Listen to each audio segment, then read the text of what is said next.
Bismillahirrahmanirrahim. Assalamualaikum warahmatullahi wabarakatuh. Alhamdulillah wassalatu wassalamu ala Rasulillah wa ala alihi wa sahbihi wa man ittaba'a hudahu ila yaumil qiyamah, amma ba'd. Ikhwatal iman, asatidzah, ikhwan dan santri-santri yang saya cintai karena Allah Subhanahu wa taala. Alhamdulillah, senantiasa kita panjatkan puja dan puji syukur kepada Allah Jalla wa'ala atas segala kenikmatan yang Allah limpahkan kepada kita. Salawat dan salam senantiasa kita haturkan kepada junjungan kita Nabi Muhammad sallallahu alaihi wasallam beserta kerabat beliau, para sahabat dan orang-orang yang senantiasa terus-menerus berada di jalannya sampai hari kiamat kelak. Ikhwatal iman yang dimuliakan Allah Subhanahu wa taala, kembali kita melanjutkan pembacaan kitab Riyadhus Shalihin min kalami Sayyidil Mursalin yang ditulis oleh Imam An-Nawawi rahimahullah ta'ala, dan masih pada bab sabar. Dan pada kesempatan kali ini kita melanjutkan hadis yang ke-33. Adapun hadis yang cukup panjang insyaallah tetap akan dilanjutkan oleh Ustaz Mukhlasin Aziz hafizahullah ta'ala pada pertemuan besok. Baik, kita bacakan hadis yang terlebih dahulu. Wa an Abi Hurairah radhiyallahu anhu anna Rasulullah sallallahu alaihi wasallam qala yaqulu Allah ta'ala ma li 'abdi al-mu'min 'indi jazaa'un idza qabadtu safiyahu min ahli dunya thumma ihtasabahu illa al-jannah. Dari Abi Hurairah radhiyallahu anhu bahwa Rasulullah sallallahu alaihi wasallam bersabda, Allah Ta'ala berfirman, yang artinya tidak ada balasan hamba atau hambaku yang mukmin apabila aku mengambil kekasihnya dari penduduk dunia kemudian ia mengharapkan pahala melainkan surga. Hadis dikeluarkan oleh Imam Bukhari. Dan hadis ini merupakan hadis qudsi yang mana Allah Ta'ala berfirman pada hadis tersebut. Dan inti pendalilan hadis ini ikhwatal iman bahwa di antara keutamaan orang yang berusaha untuk sabar, menahan diri dari perbuatan-perbuatan buruk tatkala mendapatkan musibah, seberat apapun musibah tersebut, di antaranya musibah tatkala ditinggalkan oleh orang yang tersayang, tatkala kehidupan dunia, kemudian dia sabar dan mengharapkan pahala, maka tidak ada balasan baginya dari Allah melainkan surga. Ini diantara keutamaan sabar. Dan ikhwatal iman yang dimuliakan Allah Subhanahu wa taala, di antara musibah yang berat, bahkan bisa kita katakan sangat berat bagi seorang hamba tatkala orang yang ia sayangi, orang yang ia kasihi di kehidupan dunia mendahulunya kembali kepada Allah. Ini di antara musibah yang berat. Akan tetapi tatkala ia bisa menahan diri dari apa? Dari memiliki perasaan yang buruk, dari ucapan-ucapan yang jelek, perbuatan yang tidak disukai oleh Allah Jalla wa'ala, maka Allah Subhanahu wa ta'ala akan memberikan balasan, memberikan ganjaran yang baik baginya. Bisa jadi di antara ganjaran yang baik tersebut Allah Jalla wa'ala akan berikan ganti yang terbaik di dunia tatkala ia bisa sabar menghadapi musibah yang ia dapatkan. Allah akan berikan ganti dibandingkan apa yang ia dapatkan sebelumnya. Kemudian kelak pada hari kiamat Allah Jalla wa'ala akan menggolongkannya menjadi salah satu dari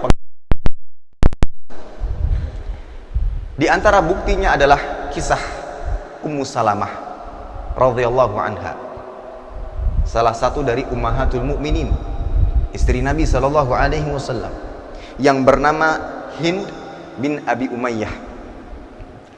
Dulunya sebelum menikah dengan Nabi sallallahu alaihi wasallam, suaminya adalah Abdullah bin Abdul Asad atau yang lebih dikenal sebagai Abu Salamah. Dan Abu Salamah ini adalah salah seorang sahabat mulia yang termasuk dari sahabat-sahabat yang pertama kali masuk ke dalam agama Islam. dan tatkala suaminya wafat, Abu Salamah wafat. Saat itu secara tabiat manusia wajar saja tatkala pada saat itu Ummu Salamah merasakan kesedihan yang begitu berat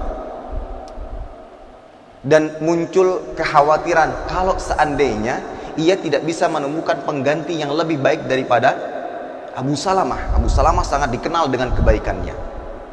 Akan tapi dengan keimanannya, Ummu Salamah tetap mengamalkan dan mempraktekkan apa yang diperintahkan dalam agama Islam tatkala menghadapi sebuah musibah. Yang pertama adalah mengucapkan istirja. Inna lillahi wa inna ilaihi raji'un. Inilah yang diucapkan oleh Ummu Salamah. Kemudian beliau berdoa sebagaimana yang diajarkan, Allahumma jurni fi musibati wa khlufi khairan minha. Ya Allah, berikanlah pahala atas musibah yang didapatkan jika dihadapi dengan kesabaran, dan gantikanlah dengan sesuatu yang lebih baik. Yang pada akhirnya Allah Jalla wa'ala mengabulkan doa Ummu Salamah. Tatkala masa iddah Ummu Salamah telah berakhir, maka Rasulullah SAW datang dan menikahi Ummu Salamah. Allah Jalla wa'ala gantikan Abu Salamah dengan seseorang yang lebih baik, yang mana ia merupakan teladan seluruh umat Islam, yaitu Nabi Muhammad sallallahu alaihi wasallam. Dan inilah bimbingan Islam tatkala kita menghadapi musibah seberat apapun itu. Bahkan di antara deretan ujian yang berat adalah ketika orang yang disayang dahulu meninggalkan kita, kembali kepada Allah Jalla wa'ala. Dan inilah inti pendalilan dari hadis di atas. Faidah lain yang bisa kita ambil dari hadis di atas, bahwa meratapi kematian merupakan hal yang terlarang di dalam Islam. Tatkala kita ditinggalkan oleh orang yang tersayang, bimbingan Islamnya apa? Sabar, menahan diri dari perbuatan-perbuatan yang terlarang, memiliki prasangkaan buruk kepada Allah Jalla wa'ala, mengucapkan ucapan-ucapan yang tidak baik, dan melakukan perbuatan-perbuatan yang tidak baik. Kita menahan diri dari hal itu semua. Itulah bimbingan Islam. Sehingga jika dilakukan kebalikannya dengan ratapan, maka dia telah melakukan sebuah pelanggaran yang sama-sama tidak bisa mengembalikan apa yang telah terjadi. Namun bedanya, yang pertama jika sabar dapat pahala, namun tatkala ia tidak bisa sabar kemudian justru meratapi, malah yang ia dapati adalah dosa. Bahkan terdapat ancaman khusus bagi orang yang meratapi kematian. Disebutkan dalam sebuah hadis, Rasul sallallahu alaihi wasallam bersabda, arba'un fi ummati min amril jahiliyah. Ada 4 perkara pada tubuh umat ini, umat Islam, yang mana perkara tersebut bagian daripada kebiasaan jahiliyah yang tidak ditinggalkan. Dalam arti masih ada di tengah-tengah umat Islam. Apa saja kebiasaan tersebut? Yang pertama, al-fakhru fil ahsab. Suka membanggakan jasa orang-orang terdahulu. Wa ta'nu fil ansab. Suka mencela, mengejek nasab. Ini hati-hati. Bercanda sama teman tidak boleh sampai mengejek nasab, mencela nasab. Kemudian wastisqa bin nujum, menisbatkan hujan disebabkan oleh bintang-bintang tertentu. Dan yang terakhir di antara kebiasaan jahiliyah, wan niyahah. Niyahah artinya meratapi, ya, meratapi orang yang sudah meninggal dunia. Kemudian lanjutan hadisnya, Nabi SAW mengatakan, wan naihatu idza lam tatub qabla mautiha tuqamu yaumal qiyamah wa 'alaiha sirbalun min qatiran wa dir'un min jarab. Artinya, tatkala seorang wanita yang meratapi mayit kemudian ia tidak tiba, dalam arti suka meratapi sampai mati, tidak bertobat dari perbuatan tersebut, maka kelak pada hari kiamat ia akan dibangkitkan dengan memakai kain atau baju yang terbuat dari timah yang cair dan memakai pakaian dari kudis.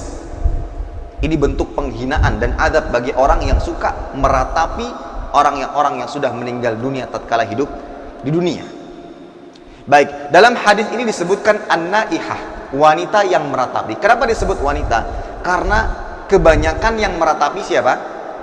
wanita. Akan tetapi jika ada laki-laki yang juga meratapi, maka dia juga mendapatkan ancaman yang sama, sebagaimana yang disebutkan di dalam hadis.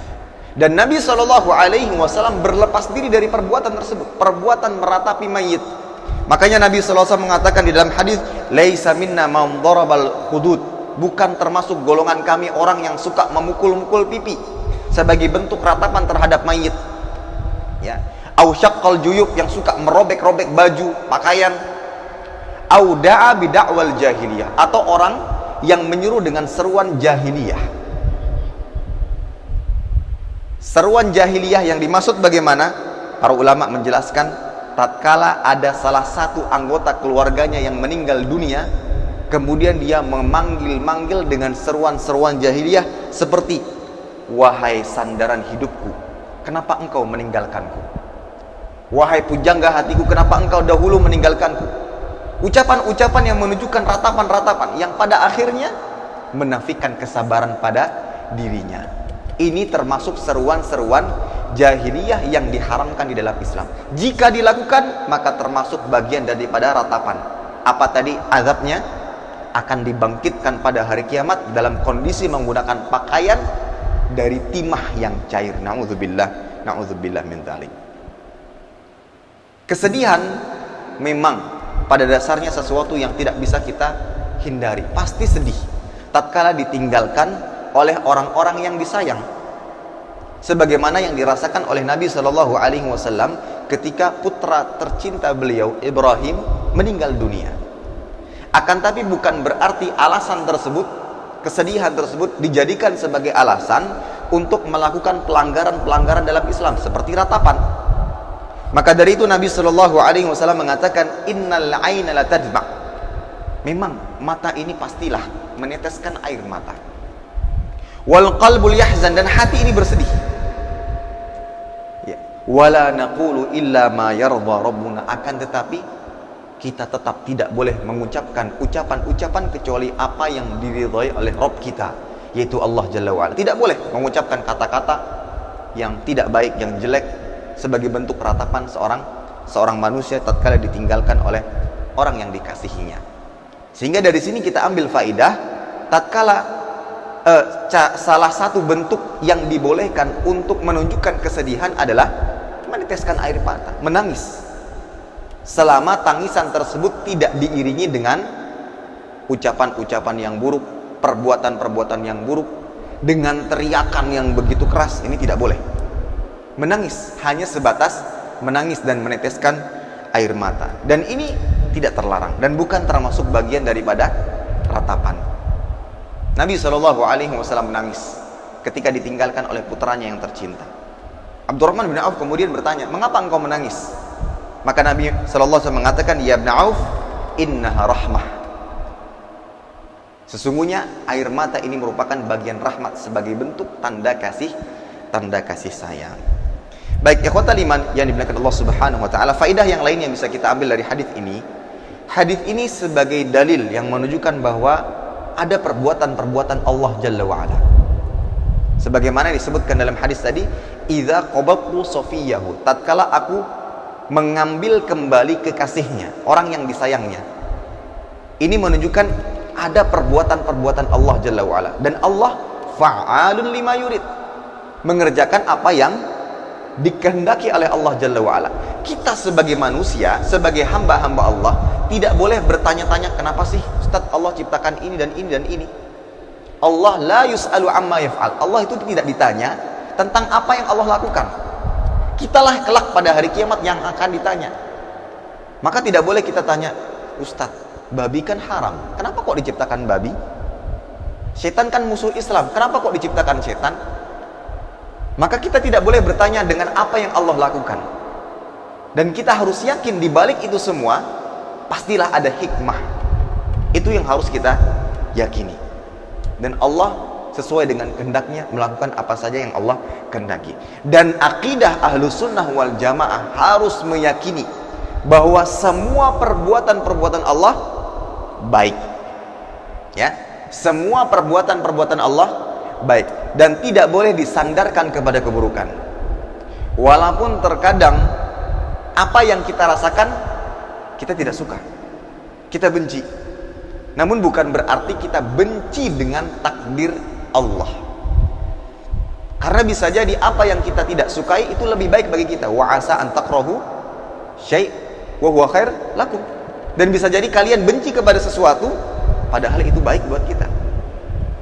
Jadi harus kita pahami, walaupun kita mendapati musibah yang hati kita pastilah tidak suka dengan musibah tersebut, namun tidak boleh kita sandarkan keburukan kepada Allah Jalla wa'ala. Tetap harus yakin di balik ini semua pasti akan ada kebaikan-kebaikan yang didapatkan. Baik kebaikan tersebut kita akan dapatkan di dunia kala itu juga, atau mungkin kelak pada hari kiamat kita akan mendapatkan kebaikan di balik musibah yang kita dapatkan. Wallahu ta'ala alam bissawab. Mudah-mudahan bermanfaat, kurang dan lebihnya mohon maaf. Saya tutup dengan doa kafaratul majlis. Subhanakallahumma bihamdika asyhadu an la ilaha illa anta astaghfiruka wa atubu ilaik. Assalamualaikum warahmatullahi wabarakatuh.